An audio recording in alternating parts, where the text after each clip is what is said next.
I had dolls sent to me for free to review and post on my channel, and for a while I was promoting the technology.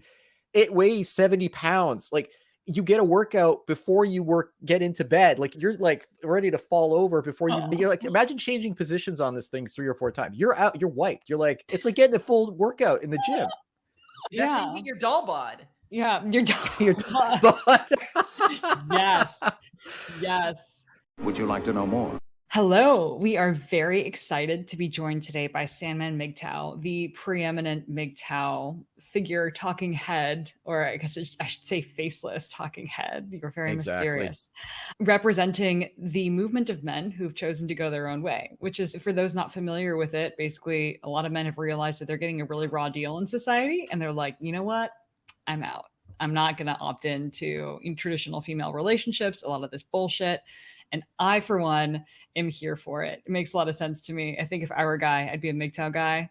And what I am excited to talk about on this podcast is the anthropology of MGTOW, the anthropological history.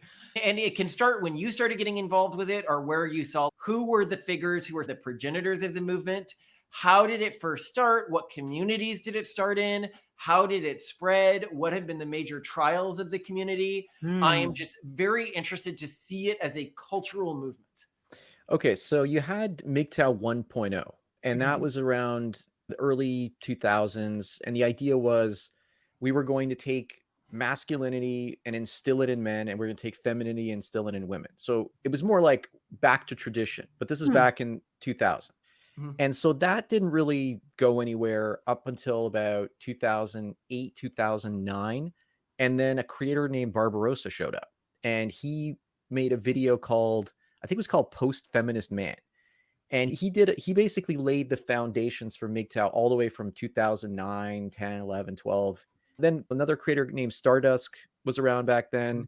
And then when I came in around mid to end of 2013, it was dying down. Nobody was really making content. When I always look at an opportunity in any avenue, like in terms of economics or attention or whatever you want to do, I look at something that's something I want I want some content. I want something, but there's not enough people supplying that content. So before we go further on this, because I think you've already passed this in the timeline, how did MGTOW relate to the Red Pill movement? So you get the MRAs, which are the men's rights activists. And they're old school. They were back up in the 90s, right? But every generation of men has a different movement at the center. So the MRAs were, let's say, the second half of the boomers and the first half of Gen X. That was that's the MRA sweet spot. So if you go to an MRA conference, that's your demographic. Those are men that had relationships that were good for the most part. And they said, okay, we want these relationships. We want to continue to be married, but we just want to fix things. And we want things to go back to the way they were. And so that's the MRAs. So the MGTOWs came in, and that was the second half of Gen X and the first half of the millennials. And that's like your MGTOW sweet spot. And so I'm, in the middle of that. So I could understand the younger guys and understand the point of view of the older guys. And MGTOW was saying, look, we can't fix these problems. You've tried to fix them for the last 10, 15 years. It's not working. What we have to do is fix these problems for the individual male. We have to make sure that the individual man has a solution for his own life. We can't change society, but you can change your own life. And that's why MGTOW was so powerful. But also we have to understand MGTOW men had relationships. They just weren't very high quality relationships. So then after that, once that kind of passes, now you're in the age of the incel. So you're now talking about guys who haven't had any formative relationships with women. They haven't had those sexual experiences. And so that's why kind of incel has moved forward and taken over. And originally that was called True Force Loneliness.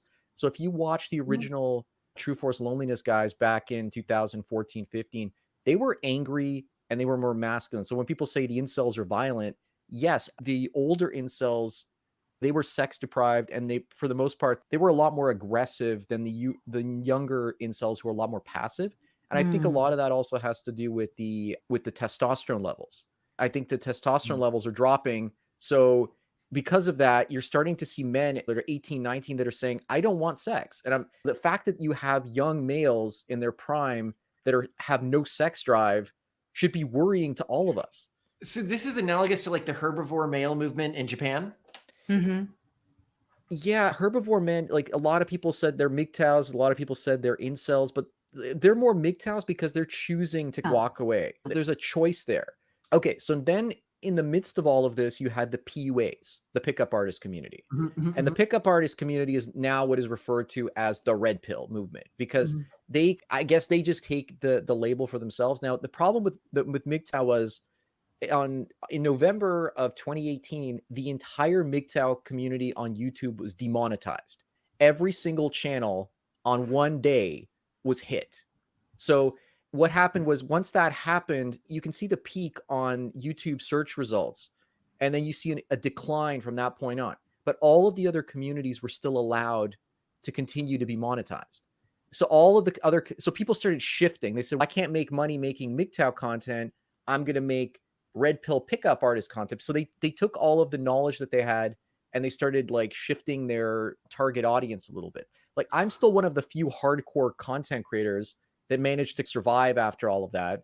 But the majority of content creators, they were either like thrown off the platforms and now they exist in like all tech platforms, or they just gave up. So you saw within 6 months, like 90% of the MGTOW content producers just disappear.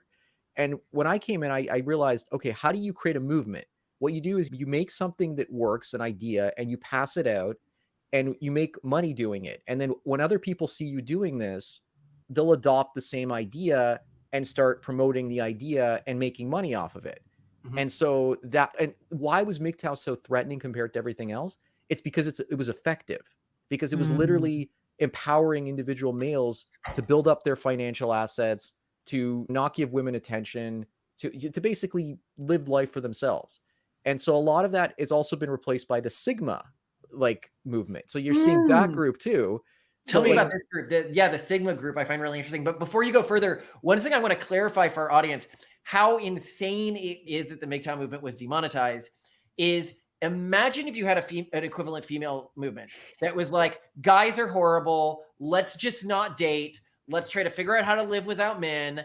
And yeah, they might have some misandrous undertones to them. Imagine if they had all been demonetized. People would have they'd be like, why can't women just not date? But no, guys doing that, that's not allowed. But all right, let's continue with the Sigma movement, because I find them really interesting too. The Sigma grind set, like I would identify as a Sigma male, because I'm constantly working, constantly producing, making money, blah, blah, blah. So there's this gap that happened in society when you get this existential crisis where a lot of guys are like saying, I'm not going to have a relationship. What should I do with my free time? And then I'm just going to work and work and work. And so that's allowed because that means the male is productive. He's paying his tax. So he's enriching the state. MGTOW, on the other hand, it deprives women of attention. It deprives the state of a lot of men that are going their way are not going to have children. So it deprives the state of children. It deprives the lawyers of divorces. There's all this knock-on effect that's affecting society. So that's why it's the most threatening one from an economic standpoint. Because if you're the elites and all of a sudden there's a group of men that are just hoarding their money and making a ton of money and not like paying it out, then you have competition. Those men can create new technologies and things. Anyway, go ahead. Would you define Sigma? Because I'm actually not familiar with this distinction.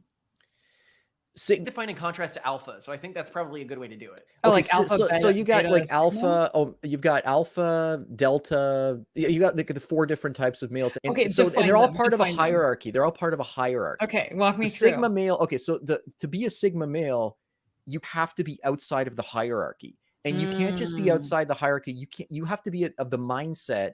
You just don't give a shit. So I'll give you an example. When I was growing up, when I was in the 9th grade, I was being bullied. So I decided, okay, I'm going to go and I'm going to work out. And I spent literally 2 hours a day working out for a couple of years. And after that, nobody picked on me. But then what I noticed was I could express myself in any which way that I wanted. I could get involved with music or poetry, and people couldn't say, oh, you're gay or whatever. It's because I could get violent back at them. So there was this kind of freedom. The Sigma male doesn't care. It's like, you've seen the what's the archetype of the Sigma, the Giga Chad. Like, he just doesn't care. He's got that smirked look on his face where he's just, I don't care. So that's the person who defined the Sigma male, I can't remember his name, but he goes through it and he breaks it down.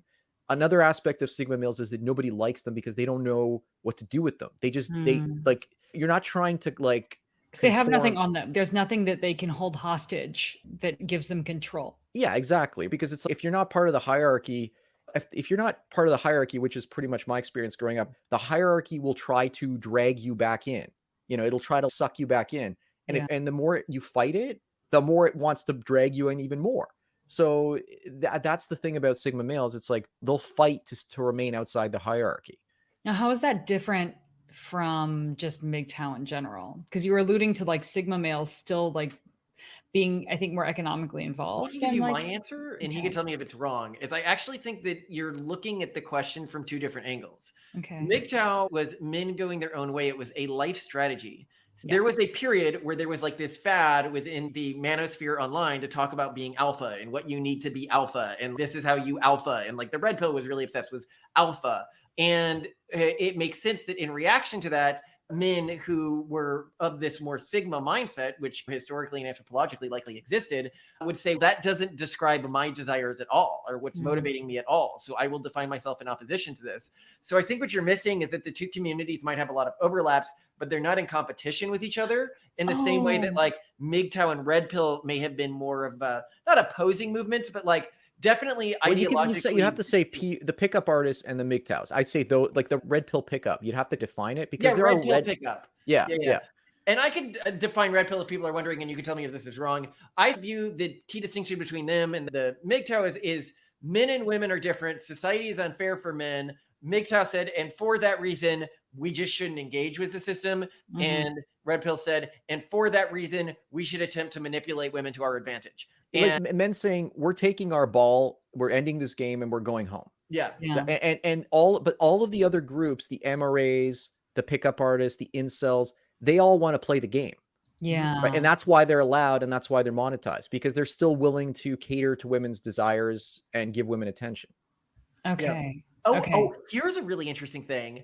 The MGTOW movement is actually ideologically very similar to the Four No's movement in Korea, but that is a feminist movement. Yeah. Yes. Hold on. What are the Four No's? I'm just going to look these up really quick. I can't remember. Like Is it dating, no sex, children, no marriage, no children? Yeah, something like that. Yeah, it's like that's the gist of it.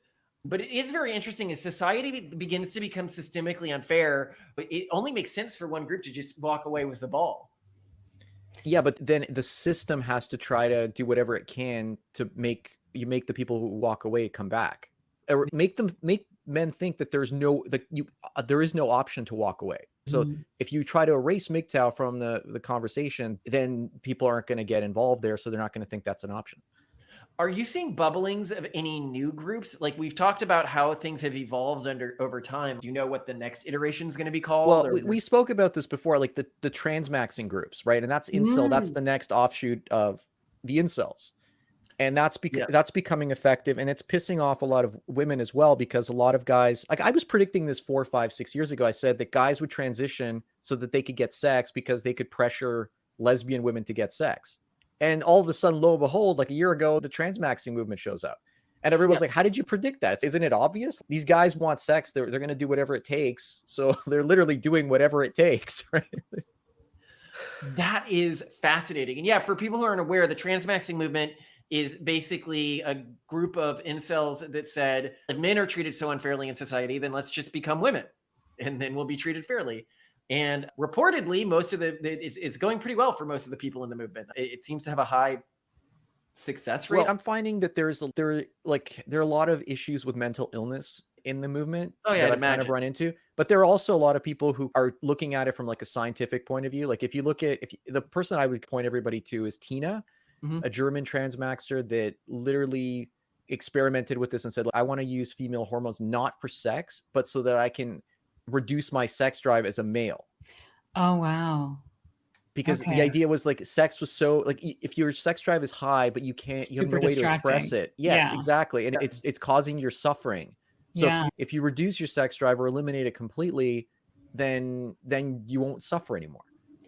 And and I think this is really helping me understand where I got the MGTOW movement wrong, because I had initially seen the MGTOW movement as like the Buddhism to like a messed up sexual strategy world. So whereas pickup artists were like, oh, life is suffering, I'm going to figure out how to just do it really well and accumulate as much wealth or whatever, like points as I can. Whereas Tao was, oh, life is suffering, end the cycle. You know, it was like this Buddhist approach of if the desire is what causes pain, then I will stop desiring. But I'm getting that I'm wrong there. That was a total misconception. The old MGTOW boards, the most common type of post that I remember, and you can correct me if this, was showing off all the things they could afford because they didn't spend money on women. Yeah, if I have to like, if I'm doing a mid-journey like picture of the MGTOW post, it's like a beautiful view from a hiking trail with a dog, or a nice car in the background too. Or a nice car in the background. But I'm wondering, has that type of posting died down? What types of posts have been common in the community over time? You're right. There was a guy called Mayor of MGTOW, and he posted the expensive cars. And what this did was the conservative movement, the conservative women especially, were really angry because they realized this is a man that's spending his money on this car instead of spending it on a woman. And all of a sudden, they thought I call it the female collective, got angry because that was money that they saw as possibly belonging to a woman. So how dare he use that money for himself? And I think there's a lot of that too. That's a really interesting phenomenon that I want to touch on. And we touched on it the last time we were talking, this concept of the female collective, because I have noticed this as a phenomenon. Like we talked about it in the case of like sex dolls and like weirdly feminist groups getting angry about that, or the MGTOW and women getting more angry about that than they did about the red pill community. That there is some sort of reaction of money that isn't going to the female collective. And I don't think there's an equivalent male reaction. The thing is, you talk about sex dolls and sex robots. The community always says women will never use that technology as much as men because it doesn't come with a wallet. Because the man they get involved with will also provide all these other benefits. But if they're just with a hot, attractive android, that android's not going to give them all the other things they want.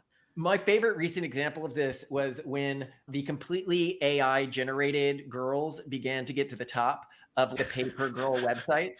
And there was like a revolt. Like, I can't remember. There was like a strike and people were calling for them to be banned. Have you guys heard of Code Miko?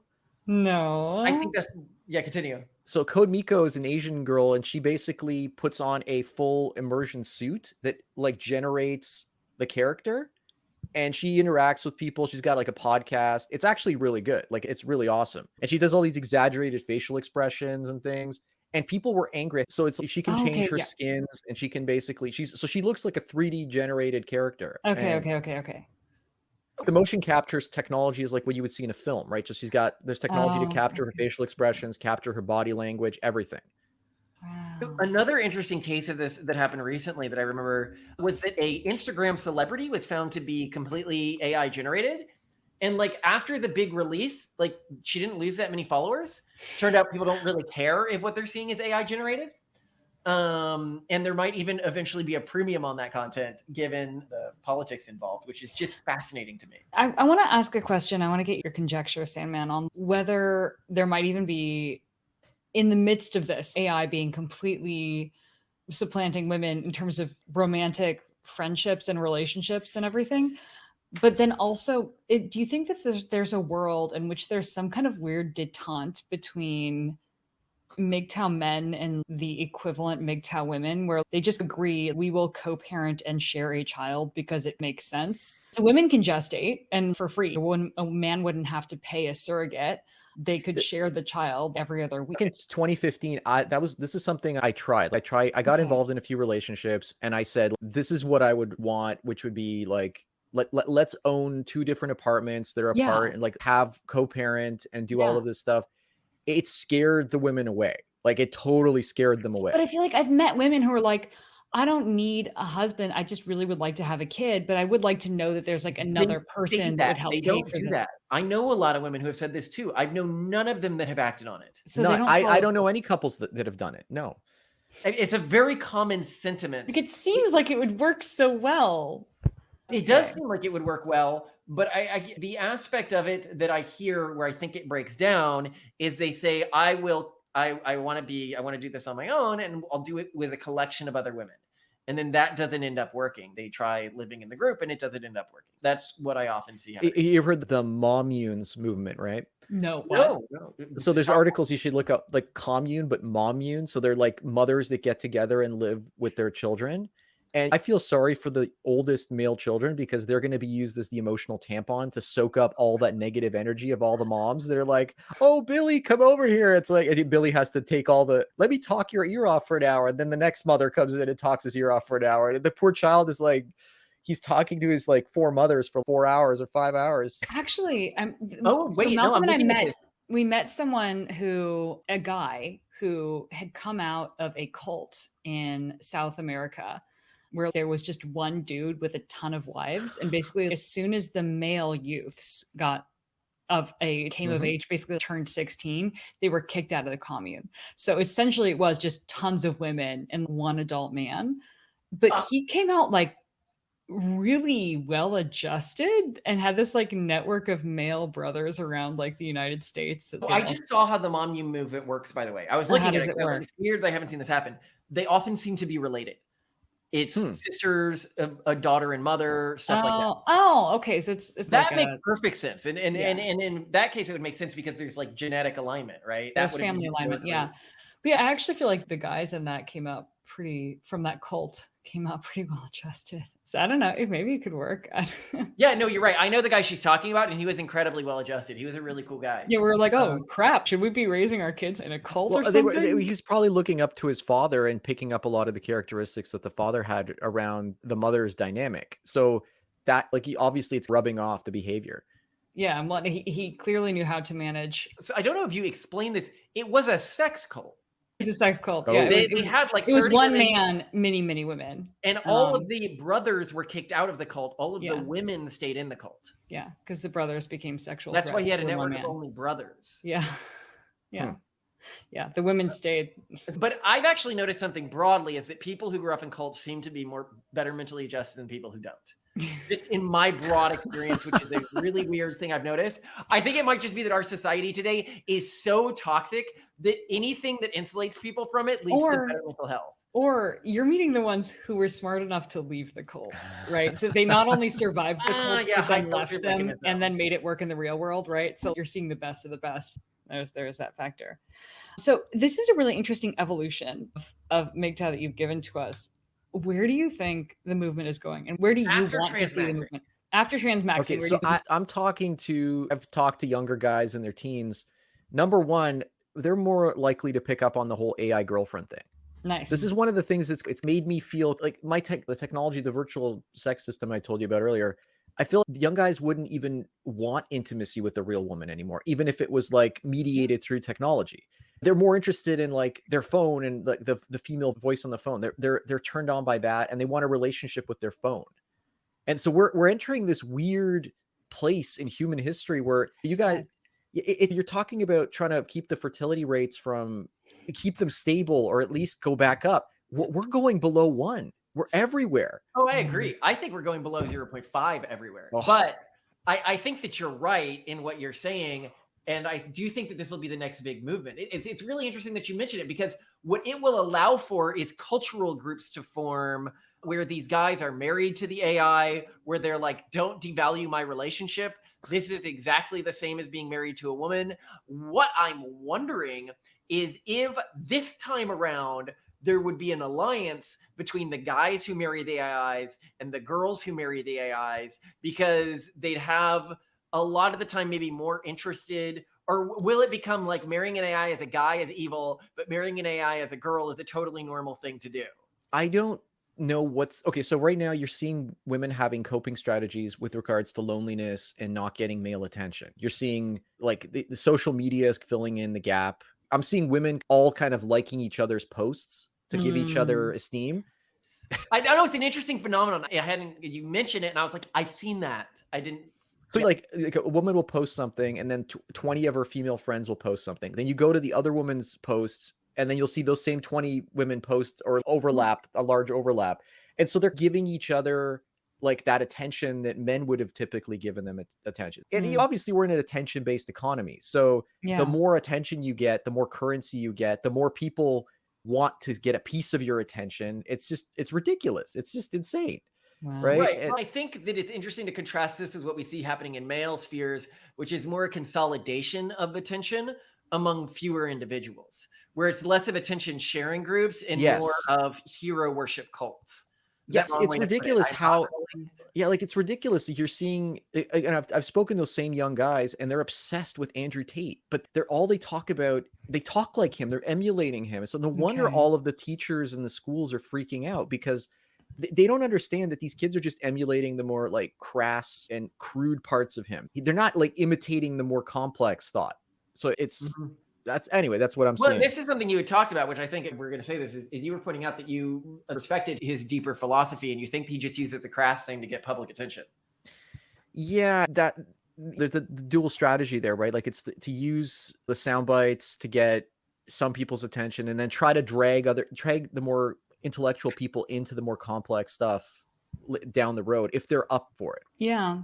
Although it's interesting what you say, that there's a generation, and I think you're on this, it's totally right, that you can follow the Andrew Tate school of thought, but not want to do with women what Andrew Tate has done. Because frankly, what Andrew Tate has done with women, at least historically, I don't know what he's up to now, is way too high effort. I do not want to, like, can you imagine like dealing with all of these women, like managing them professionally, maintaining all these relations? It sounds like a nightmare. I do not care how much you like sex. But the thing is, you can definitely see that he's an incredibly high IQ male, right? So he's able to, and high effort. Like, he has tons of energy. Yeah, he's got a big work ethic, and he's made a few really big risky moves in his career, which paid off. But we'll see how that paid off if he ends up in jail. So it's going to be interesting to see. But like, in terms of where MGTOW is going, like, that's the thing that scares me the most, is just the complete lack of human interaction,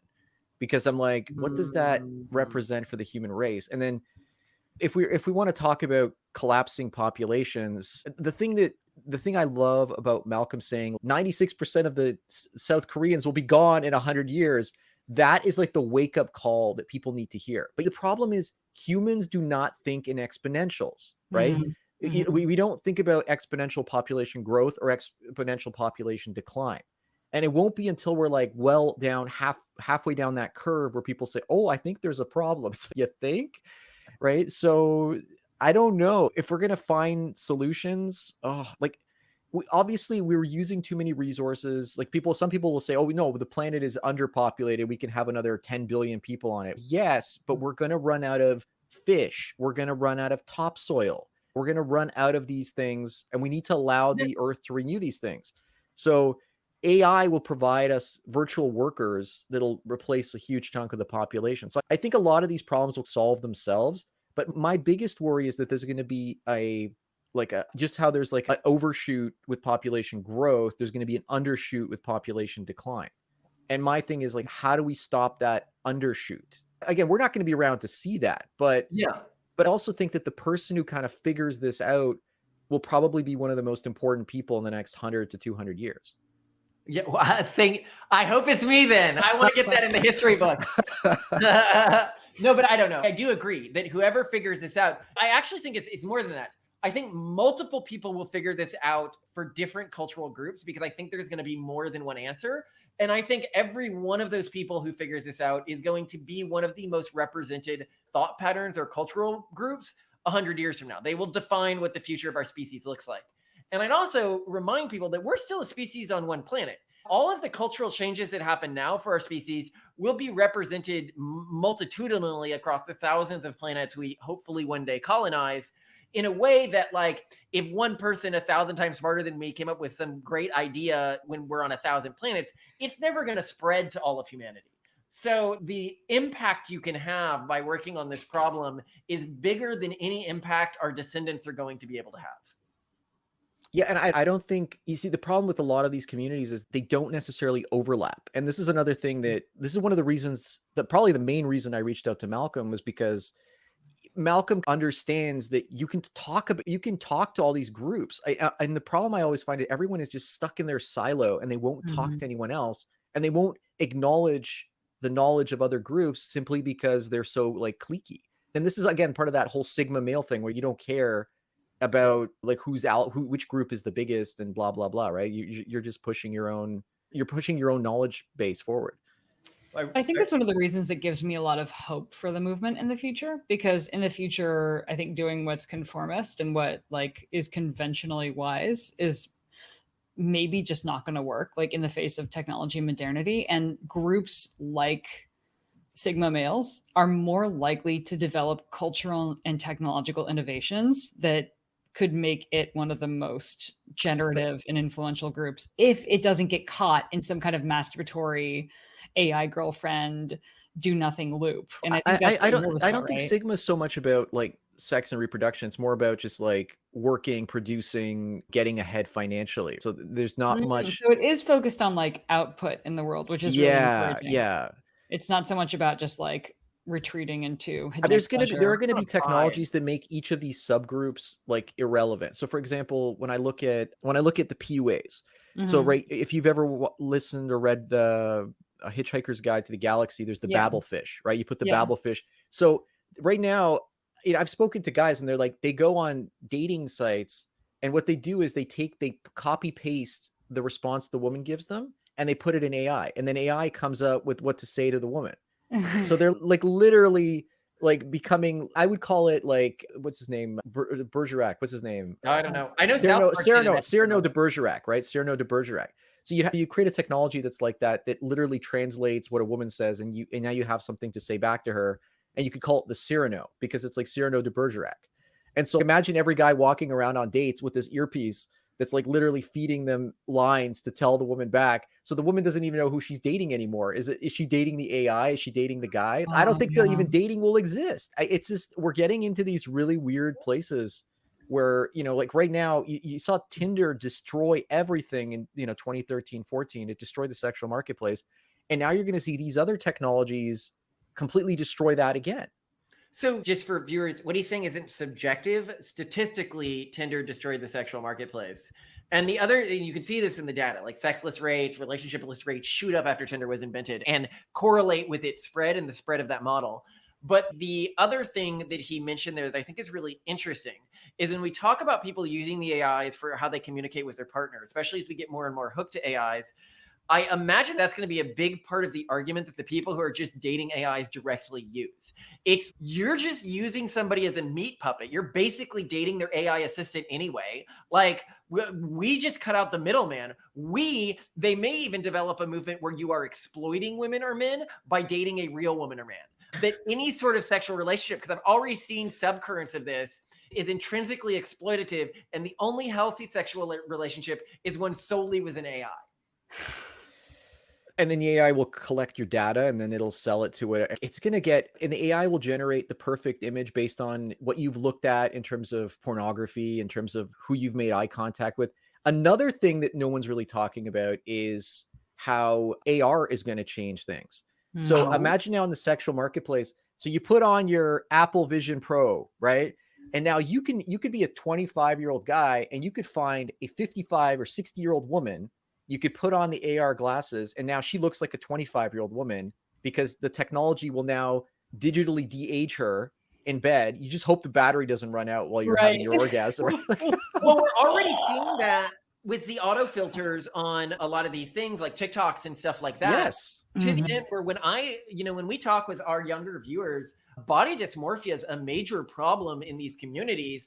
I think because they have such a misunderstanding of what the average person actually looks like. And this came up in an episode where I said, you want to get rid of your body dysmorphia, go to a mall. If you're in the top 20%, you probably don't have a problem. And Simone said, and the listeners, the viewers in the comments agreed with her, oh, that doesn't count. That's just comparing yourself to the population. Yeah. And so what are you comparing yourself to if not the population? Some made up ideal? Yeah. You're making yourself feel good by looking at all the land whales, right? Like it's just yeah, they don't count. That's what everyone is. No. We're in a sea of land whales. No, we are now comparing ourselves to like the filtered perfect angle non-humans that we see online. But I think that bodes even better. I think I'm really starting to see a future in which like these sex dolls that you're designing actually have a world. Like it could be that like I, as a female of the future, would never even like, I may develop a big attachment to a guy, but I would never want him to actually see me, because then he would see physically what I look like. And instead I can have like my filter and we can have sex and we can feel all the good stuff. But here's there's influencers, like some of them are older, and I'm like, wow, she was really hot when she was like 25, 30. And I'm like, would I get together with her today? No. But if I had AR and I put that on, would I get together with her? Yes. So that would change. And then would she feel okay by doing that? How, like, and maybe she'd be like, I like you at this age, so I can just put this filter on. Or I like how this fictional character looks. I'll just put that on you. Like, exactly. Right. A great form of cheating that happens in the future, where you tell your spouse you're only de-aging them, but oh my God, actually replacing them with another person. And they're like, your setting was on X the entire time. You told me this was younger me. How dare you cheat on me with the neighbor while you're with me? It's we are going to have this. This is a guaranteed problem of the future. No, these are real problems. Like, we're saying this and people are like, that's a wacky thing. Guaranteed problem of the future. Look, I had dolls sent to me for free, kind of to review and post on my channel. And for a while I was promoting the technology. The problem, there's amazing things with the technology, which I could probably count on one or two fingers, right? And there's all these bad things with the technology, which include things like it weighs 70 pounds. Like, you get a workout before you get into bed. Like, you're like ready to fall over before you're like, imagine changing positions on this thing 3 or 4 times. You're out, you're wiped. You're like, it's like getting a full workout in the gym. And this is something nobody thinks about. They're like, oh, I want a doll. And then everyone's, how big is the doll? It's 5 feet tall and it weighs 70 pounds. So get a full sized one. How much is that going to weigh? 80, 90 pounds? Now you're moving an 80, 90 pound doll around. That's how you get your doll bod. Yeah. Your doll bod. Yes. Yes. All right. I mean, when I think about this, though, I think it was with gorillas, where like they took infant gorillas, just some kind of ape, and they tried to see what kind of mother surrogate it would connect to, and they had like a wire thing with like milk, I think. And then they had the warm fuzzy stuffed animal, and that even though it didn't have milk, the babies would go to the warm fuzzy stuffed animal, not the wire frame with the milk. And I think what we have to do with the future of sex is figure out what for us is the warm fuzzy. Like, people are thinking, oh, we need this like physical giant doll with all the stuff. Maybe what we really need is a haptic suit with all the right inserts, like with a fleshlight or with a vibrator. Oh, that's exactly what I was talking about earlier with the doll, like the woman you pay for the service, she would have the suit and it would have all of the different things stimulating her. Now, my biggest thing was, like, for me, I don't get necessarily more pleasure from getting pleasure. I get more pleasure from giving pleasure. It's more fulfilling for me. Yeah. So for me, when people are like, oh, I'm going to have sex with the robot, I'm like, but the robot is not alive. I'm not getting anything by giving something to it. But then you talk to younger people, like, we're already obsolete. Like, I'm in my mid 40s. You guys are probably somewhere in your 30s. And you got to look at the 18 to 30-year-olds, and that's where things are happening. And if 50% of 18 to 30-year-old males are either not in relationships or don't want relationships, that means that 25 is incel and MGTOW. Yeah. So that's like the majority of the population is there. And I'm predicting that you're going to get 70 to 80% MGTOWs / incels, and you're going to get maybe 20% at the top that are going to still have sex. But at some point, even that group, if the technology gets good enough, is going to start walking away. No, what I love about this is you're one of the guys who originally was promoting this movement, growing this movement. You're still a leader in the movement, but you're here being like, oh shit, what happens when 75% of guys are in this movement? This is another thing. Like, I was told back in the day, a lot of guys who were promoting this, they said, my whole thing was like, I want to make MGTOW mainstream. And I did that. I accomplished making it mainstream. And I'm like, maybe that wasn't such a good idea, right? The solution was keeping this rickety system. No, but I do think the system was intrinsically unstable before, and I think it was exploitative. And I think calling out an exploitative system is never an immoral action. I think the only way to really see the problem is to see it from outside the system. So you have to go your own way and then look at the sexual marketplace from the outside, and then figure out, like, oh, because that was why I even got involved in this in the first place. I was involved in a 5-year relationship, then a 10-year relationship. And then I was like, okay, before I go back into relationships, I need to figure out what's going on. And I started looking for dating advice. And then that's how I found MGTOW. And it was like, oh, this isn't dating advice. This is advice on not to date. Wait, and this makes more sense than dating advice. Like, how is, and that's the place I came from. Anyway. Okay, Simone, I have to go pick up the kids now. It was a really big pleasure speaking with you. I would love to do this again at some point. So hoping you might be up for more conversations. Yeah, like just pick a topic and we can go.